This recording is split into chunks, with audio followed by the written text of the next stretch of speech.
Hello, it's T. I am coming to you today to talk about the other side of praise. And now when we get into this a little bit in the relational parents workshops and classes, a lot of times people will comment and say, you know, see, I understood that, punishment, maybe there were some alternatives to that and alternatives to rewards even, but praise really never so much crossed my mind. Like, how could praise be bad? So it's not always bad. I don't want anybody walking on eggshells, but I do want to turn it around and show maybe some of the unintended consequences.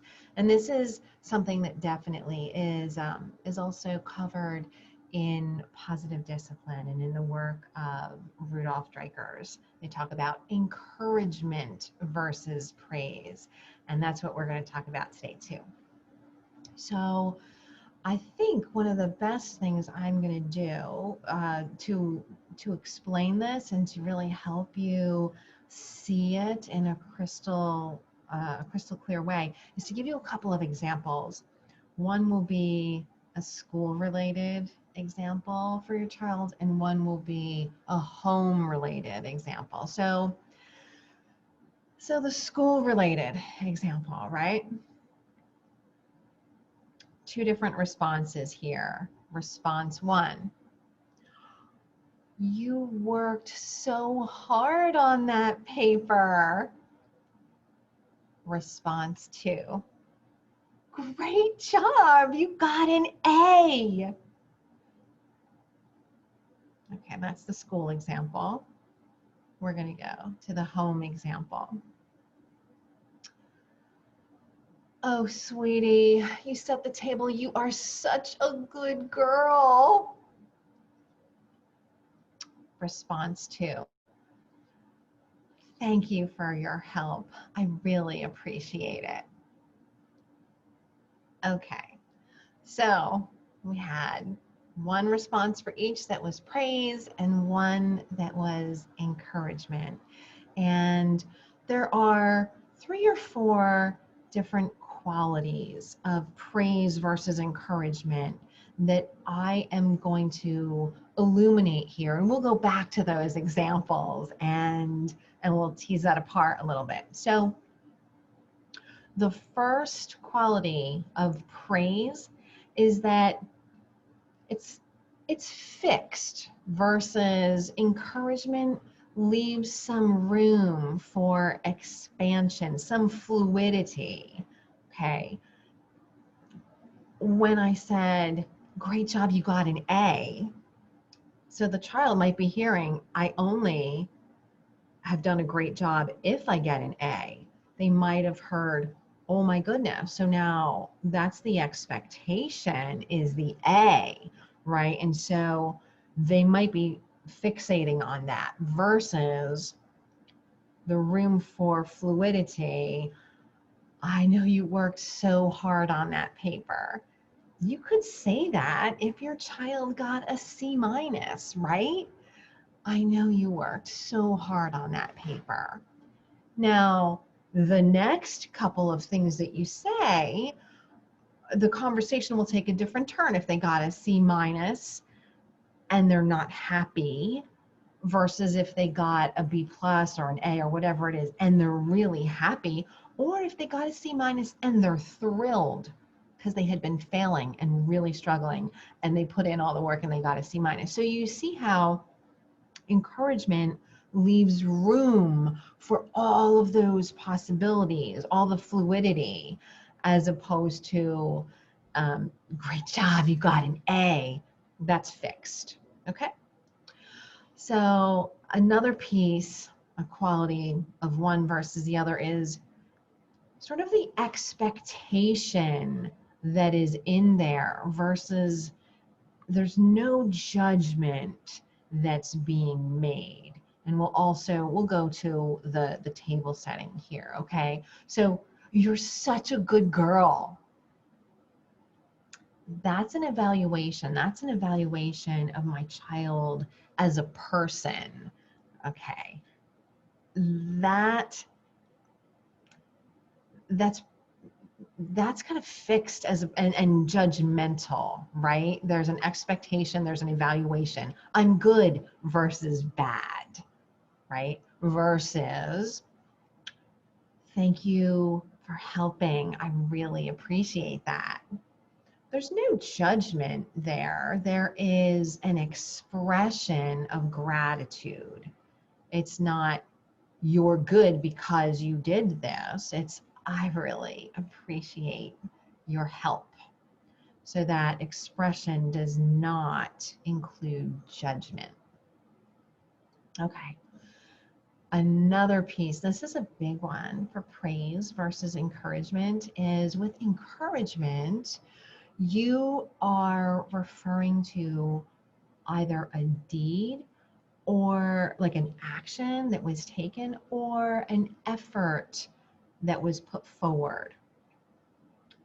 You're not talking about a person or a specific result. And so you can see that with both, right? Both the schoolwork, we're talking about the effort. I know you worked so hard on that versus the result of the A, okay? And then also taking a look at the setting the table.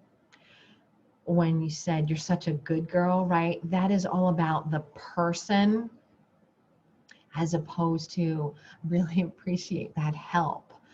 That was the deed, the effort that they put forward in setting the table. And something that goes along with that, the person versus their effort, and just the way that these are expressed is when you say you got an A, you're a good girl. What you're encouraging, right? What you are actually connecting your child to is your external measures, your external judgment or expectation of them as a person. You're good. Oh, I wonder what I have to do now to make sure mom thinks I'm good. Oh, I wonder, mom's in a really different energy and a different state. I wonder if I have to do even more to make sure that she thinks I'm good. Could be things going through your child's mind, as opposed to on the other side, really internal reflection and internal measures are what are being connected to. So I really appreciate your help. Thank you. Like, oh, that felt really good that mom appreciated my help. She thanked me. That's wonderful. She didn't say I was good or bad or amazing. There was no evaluation, but that felt good to me to help mom.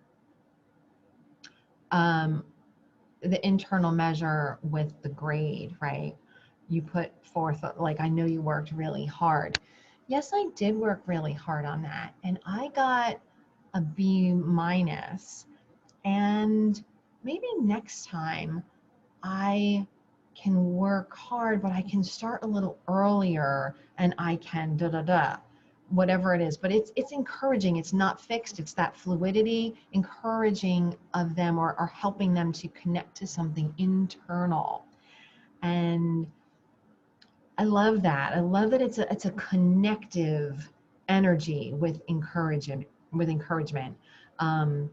It's connective and reflective. And I think this is the part that I want to emphasize and we'll end with, really. Connective and reflective, whether it's connective between the two of you, thank you so much for your help, or connective as the child sits with, I did work on that really hard. And I got an A, and that is wonderful. I wonder if I can get an A in something else. It's sort of, it inspires their own self-reflection, connection with themselves. That felt really good to help. I wonder who else that I can help and make a difference for, that kind of thing, versus creating some distance or some separation. Great job, you got an A. Well, now that sounds like that's the standard, and it sounds like if I don't hit that standard, then I'm comparing myself to that A, and I'm creating distance between myself in that moment and myself in this moment, and it doesn't feel good. Same thing with the setting the table, right? You're a good girl.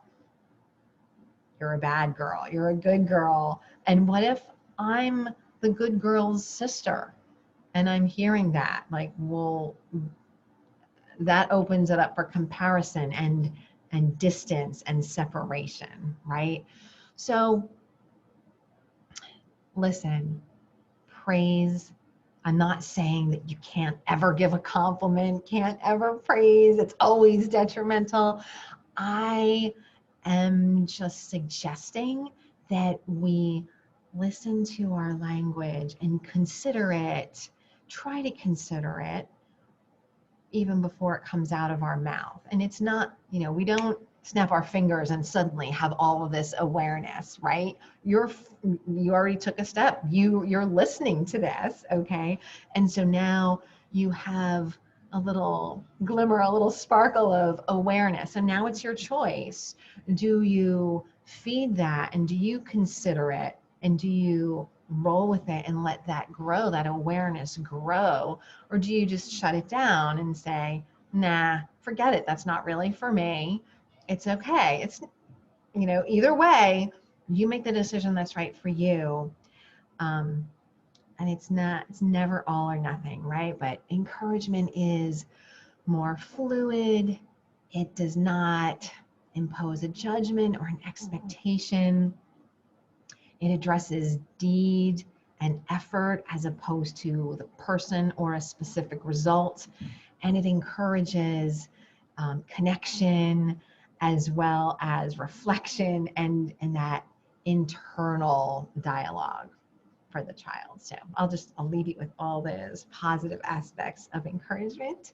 And I would love to hear what this episode brought up for you and your thoughts. So please feel free to share. Okay, until next time, bye for now.